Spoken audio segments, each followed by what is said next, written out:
to disagree, but it's facts. The template is mine.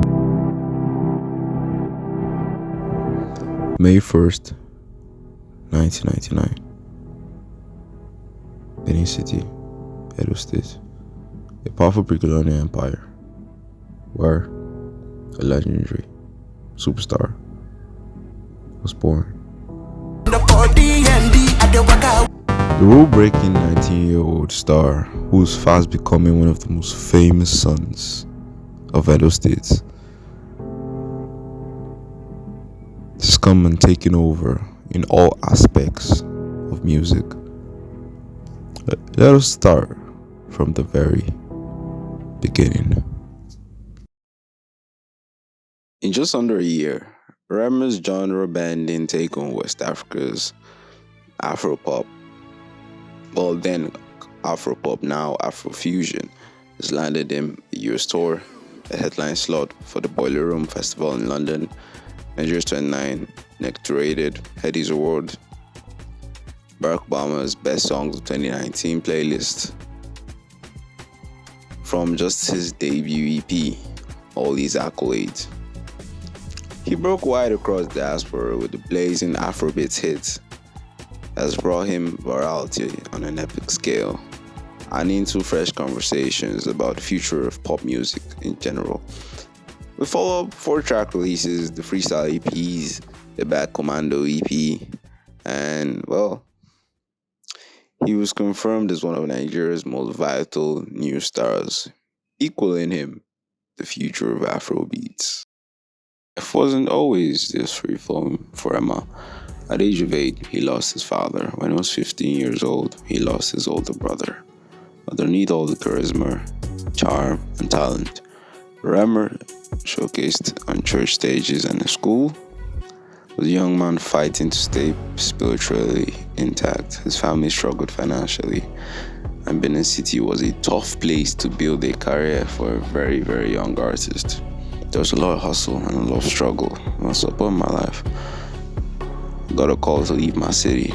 Musician explains, I was working too hard and not too smart. Rema left home at 17 for Ghana, where he worked strenuous jobs and attempted to make ends meet while providing security for his mother and sisters. When the singer returned home after a year, stability and reconnection with his family inspired him to take another chance on music. In early 2018, Rema uploaded a video to the internet that would catch the eye of Nigerian star The Prince. The roughly minute-long clip, a freestyle to The Prince's Gucci Gang, made waves across the country and promoted The Prince to reach out to Rema, whom he invited to Lagos to meet with him and his brother Don Jazzy, the head of Maven Records. The trip to Lagos with its prosperous creative industry proved fruitful for the musician. Rema's intergalactic sound is once-in-a-generation fusion of Afrobeats, trap, and other genres that have never really been seen before, says the Prince. Who's the heads up of Chosen World, the Maven Records imprint, that signed Rema as their first artist after its parent company partnered with Kupana Holdings and became what the Prince says is now the biggest label in Africa, one which focuses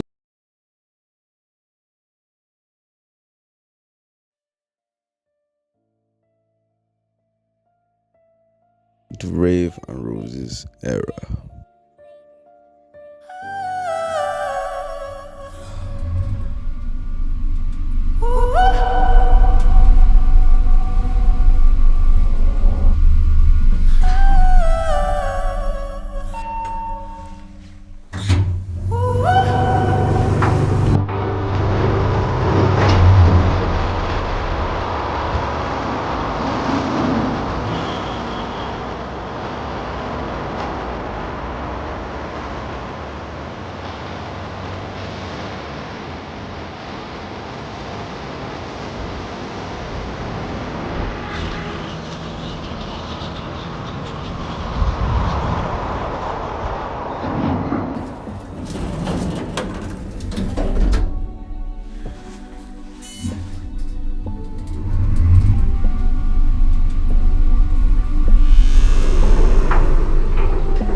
With a grand ambition, reveling in the capabilities of his own talent.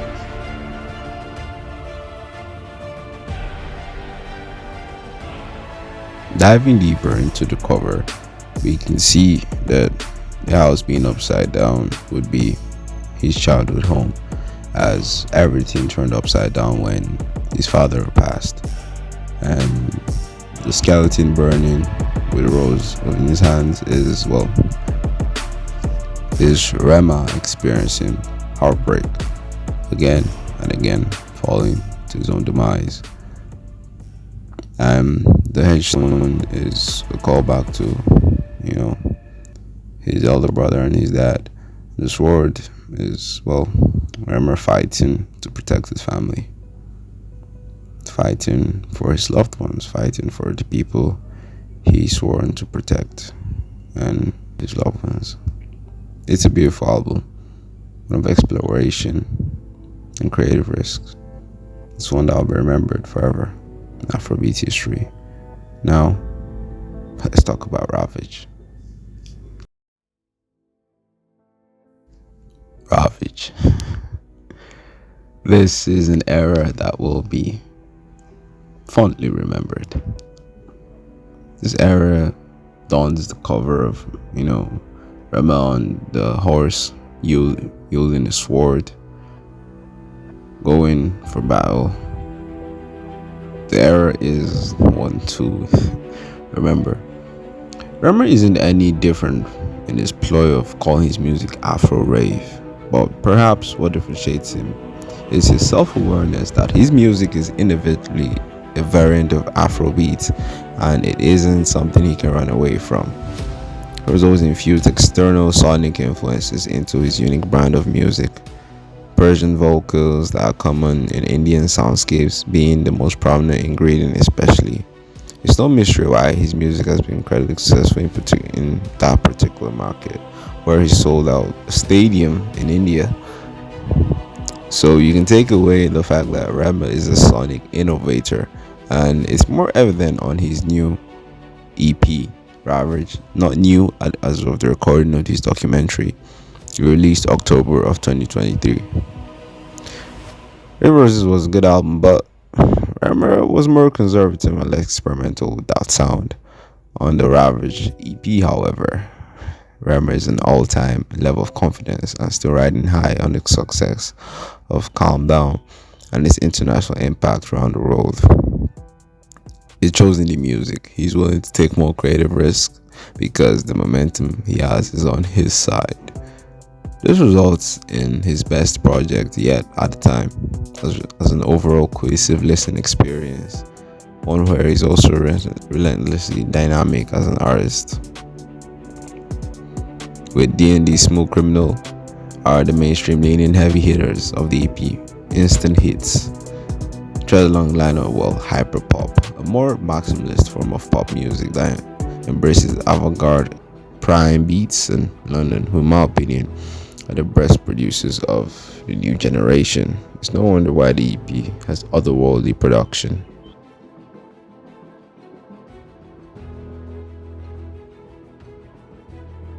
When I was introduced into the game, people thought I was like from America or stuff. Like I schooled in America, and I'm here, and I'm wow, look at this cool guy.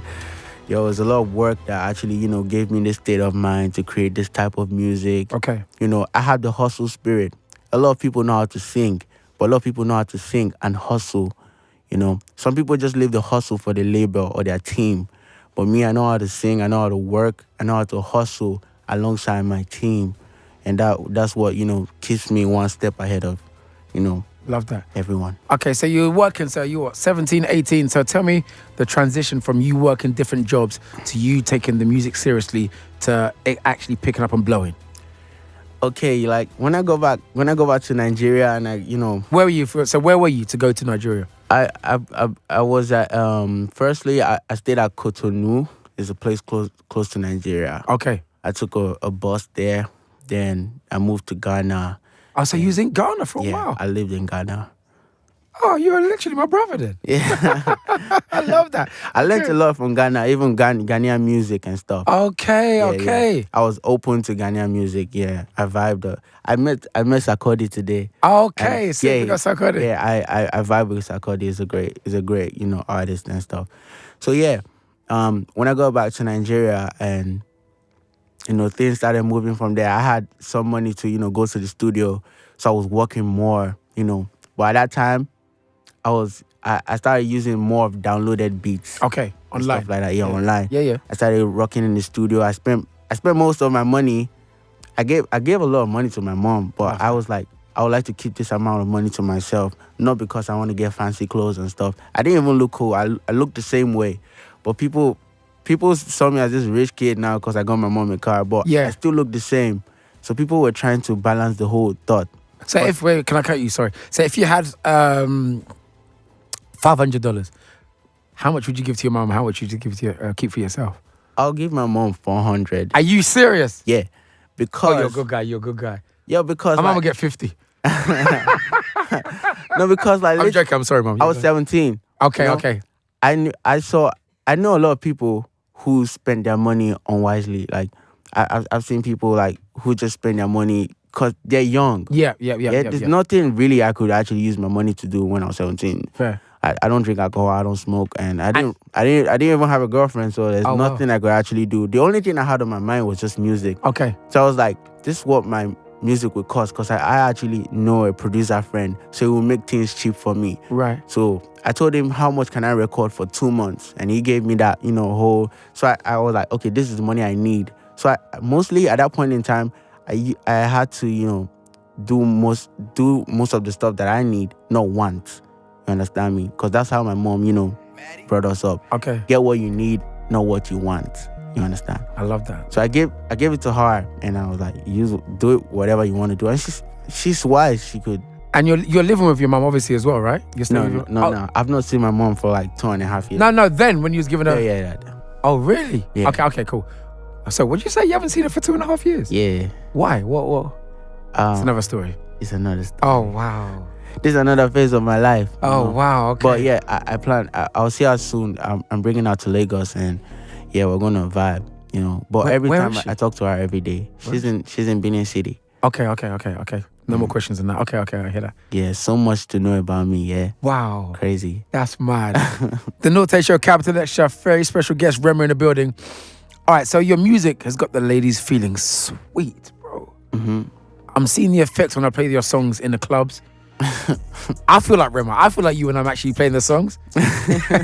What's your remedy then? What do you like to do when you're recording? I like to explore. Okay. Yeah, literally.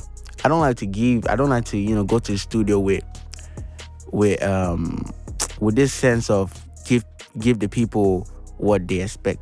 And I just want to, explore my spirituality and, explore sound as a whole. I tend to like mix a whole bunch of culture into one sound to make it have impact in multiple zones across the world. Some people just go to the studio and be like, I want to make the street dance. It's just one state of mind, like street. So your music is directed to the street. Good, it works for them. Yeah. But I'm like, I want to make the whole world dance Yeah. to this song. And I go to the studio with that mentality and be like, I'm not just doing it for just Africa. I'm taking Africa along, and sharing it to the world. Yeah. Every sound I do, even sometimes I say, yo, this don't sound Afrobeat, but it has a taste of Afrobeat. If it's not the words, it's the beat, it's the flow. Somehow, every part of the world have their own, entity to pick from my sound. You get me? So for example, like what's the song? Spaceship Jocelyn. Yeah. So do you have a particular market or part of the world for that song? Every hip hop, the hip hop game has actually, impacted the world greatly. So there's no part of the world right now that there's no hip hop. There's hip hop everywhere. Yeah. Everywhere. Facts. So like hip hop, is part of, the whole global sound. So of course, yes. The whole world. Yeah. Okay, cool. Yeah. At first, when I lost my dad, I was kind of like isolated because, I don't know, it just kind of singled me out from how I saw life at the time. I used to zone out in class, sketching. I just had a whole another level of imagination. I just glide wherever my hand just leads, and just like, it unconsciously just completes itself. I'm zoning out from the interview. I went to church and I started rapping. And some people were like, because I was saying some words that were not supposed to be said in church, but I wanted to be cool too. I enjoyed rap, so like I just wanted to do it. I'm big on being an introvert. Just lucky and I just stay in my own world, just create, just think. I've come to accept the life I've chose to live, and I know it comes with sacrifices. Some people will say, oh, my social battery is done, But alone time helps me. When I just glide through nothingness, I'm just in a wild space, just healing, just recharging. That's iconic, I think I'm done. I make music for everyone. That's why my music has a lot of global appeal. If I say I want to make music for this kind of people, it kind of restricts my creativity. My shoes are too heavy. It's getting faster. Hollywood shooting is kind of cool. The speaker is crazy though. I'm going 2 for 2. How do I reload? I lost. I'm done. I would have given you guys African dance, but they don't have African dance in this machine. I draw a lot of inspirations from a lot of people, musically, art-wise, animes, plot-wise, there's the ASAPs, Playboys, the Yachty, a whole lot of people that are not really popular, but I just like rock with them. I listen to everything, including K-pop. I listen to everything. Lana Del Rey's hook on Afrobeat will be just heavenly. Game over! Reincarnation and shit? Hey, I definitely feel like I've been here before. I would say I was a really tough person, either like a fighter, being a champion at war type stuff. Me being one of the spearheaders and a representative of, the African culture, it kind of gave me somewhat responsibility. So I kind of feel like in the whole Afrobeat or African music Bible, this is Matthew. Like this is the New Testament, That's what it kind of feels like to me. So right now I'm tapping in with the Lord Jesus Christ, So what can I do now? Anyway, my beat direction, my sound choices are very iconic. Like some things you can't even find using an instrument. People don't even realize that some sounds in some of my instrumentals are actually my voice that have been tweaked. Most of my boys, we're not really good with like playing instruments, but we know sound. We know how to manipulate sound. Favorite lyric in my album, love is not a source of income. It came from my actual experience. The love relationships in our new generation is just really all about the gains, what you can get, the Chanel bags, the Gucci this, the Gucci that. I was loved because of what I am, not who I am. Nobody likes to feel used in the end. What does love mean to you? That's the only question I just can't answer. It's painful that I can't really define love. You have to live your own version. I've not lived my version. I'm waiting for it though.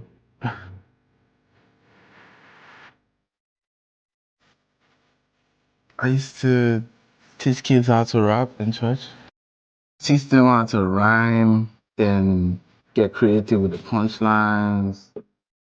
Use words from the Bible and make them cool. I used to use I'm dope in the Holy Ghost. Yeah. Basically, it's God boy. Like you got Star Boy, it's like God boy. Some of them wanted to rap fast, like yeah. So if that's your niche, this is what you also be listening to. I used to do a lot of cool stuff in church. I see myself as the bridge to take African music to the whole world. I changed the sound. I changed the perspective. Not trying to brag, and I know some people might try to disagree, but it's facts. The template is mine.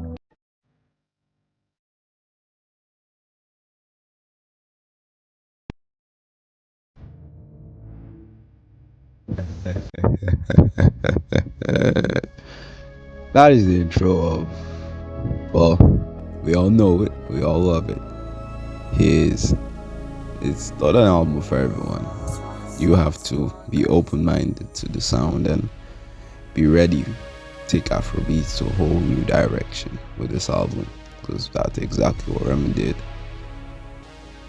He finds Rema startly on the defensive now, gone are the sugary slow tempos of Raven Roses. Gone are the beautiful melodies on such albums, but now he goes in an entirely new direction. Is where the crack starts to show. Tiger track features a Swahili chorus that basically Lord Rema as the hardest thing to ever touch planet Earth feels particularly excessive because the same lyrical ground. Elsewhere on the album, there's also Villain, the album's penultimate track, in which he croons, "I dey hustle since people they love me." That is pidgin English. The way they run my things, I do it differently. Now they copy me, meaning that he's been working since day one. No one gave him credit. Now they copy him, and now they get all the credit that he's taking his place as number one. It is a very, very, very captivating story of an album. One that inspires countless listens because of how intricate the production, the new elements we encounter, and how it's changing Afrobeats. With the album's closer, Now I Know, Rema wraps everything up quite neatly, offering a new perspective to the darkness that subsumes the record. And they move like Messi when he did Barcelo. Get as God go bless person. Them go talk saying a devil. He opens the second verse before proclaiming, "And now I know who did for me. All those I trust, done enemies." The chorus. It means he knows who are his true friends, true family, true people who are there for him, versus those who would smile because he's a success.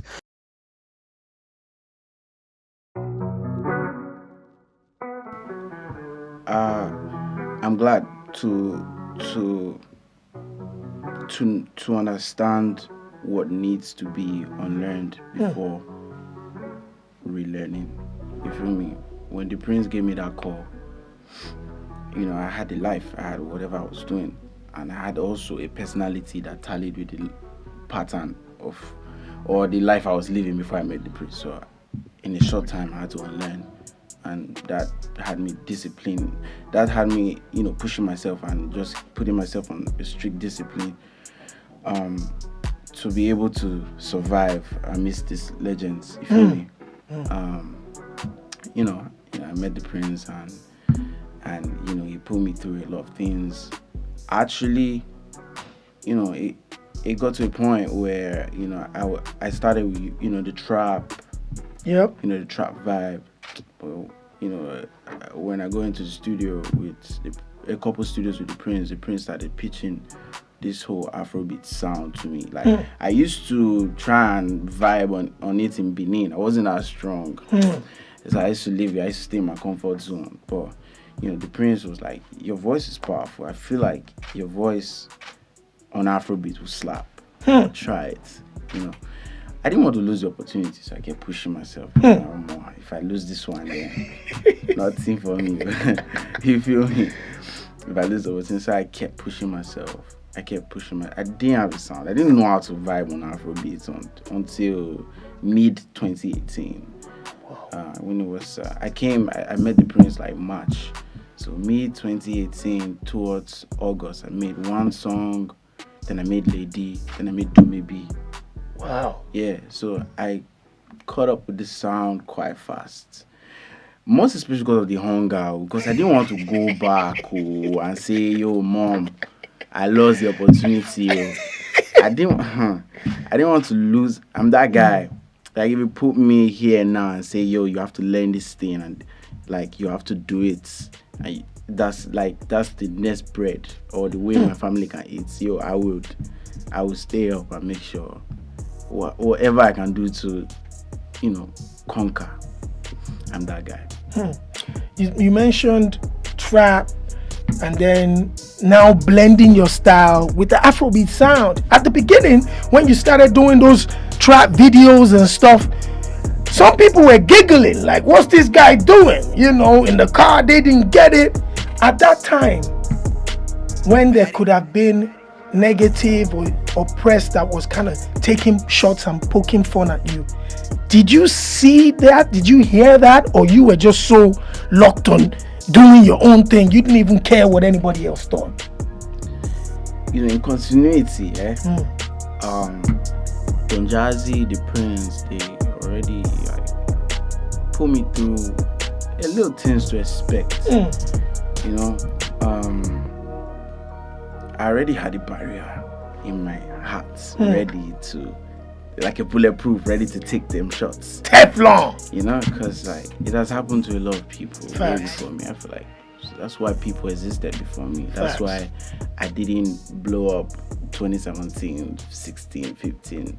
God needed me to see some things before, I arrived. And I learned a lot from Benin, just watching artists' trajectory, just being inspired, and now meeting OGs like this, being put through, once in a while, I see Big N, Dr. C, Ricardo, Tiwa, they always gave me gems. They gave me, advices, So when, the blogs and, criticisms and everything was hitting me, everybody feel things. And as a young man, I was 19 when I hopped out. I felt things as well. It's okay for everybody to feel things. Just what matters is how you react. You feel me? Sometimes I reacted immature, and I'm not even trying to sugarcoat it. Sometimes I acted immature on social media, but I'm a human being. The only difference between me and other people is that my own is out there, Facts. public. Facts. A lot of people have made their mistakes behind closed doors, or even personally, just quiet their mouths. Facts. Nobody will blast them. But with this life comes its own learning. But yeah, the ones I could take, I took. The ones that I could not handle, I tried to air my feeling in a respectful way. I don't think I've disrespected anybody. No, but you had to air your thoughts. I had to air my thoughts, and Rema is a very, very complicated artist. He's multi-layered, multi-dimensional. His next EP or project will be a whole different character, a whole different soundscape, a whole different production, a whole different vocal style, vocal pattern. But one thing remains the same. He loves Edo State, he loves Benin City, he loves his people. And love, that's the story. That's the story of Rema. The story of love for his people. A man becoming a hero, then now the villain. But it's not all bad. It's Nazaro. And seek adventure.